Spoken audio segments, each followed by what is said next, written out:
St. James Church, I have been invited to comment on my stewardship story, which I'm eager to do with you. My journey to generosity has been one of the greatest gifts the church has bestowed upon me in my life. I came to understand that I was created by God to be first and foremost a giver, that it's a part of my DNA. In fact, my greatest joy is where the needs of the world and my gifts as a Christian intersect. From my youth, it was drilled into me to be successful nearly at any cost. Acquisition was the name of the game. The more the better.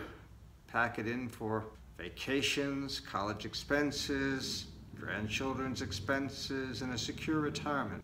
These are not bad goals, but they can fundamentally feed only your ego.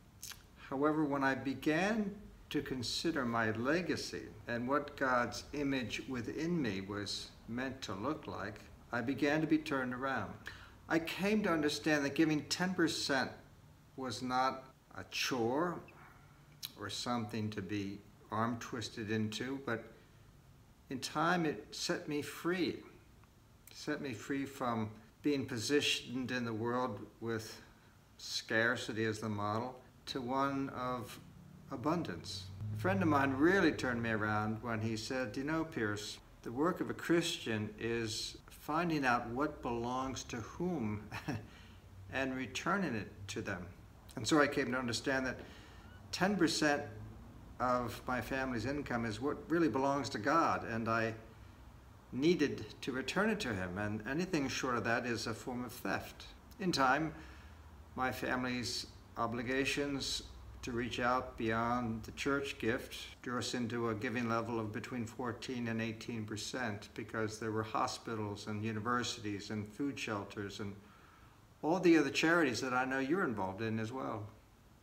But at this level of giving, we felt we belonged to the whole human family and were investors in its future, and there wasn't a better place that I knew of that could be transforming for the world than to give it first to the church and then to the other charities that we were involved in. I know you have your own valuable stewardship story, and I encourage you to build upon that and to discover the freedoms to be fully alive to God and your neighbors wherever God is calling us. And finally, we're in a very threshold year here at St. James Church. We're beginning to build momentums for our next chapter in strategic planning, ministry leadership, and of course, we've got to search for a new rector. So I hope that you will be very liberal in your giving this year as we build for what will be generations to come in the life of St. James Church. God bless you.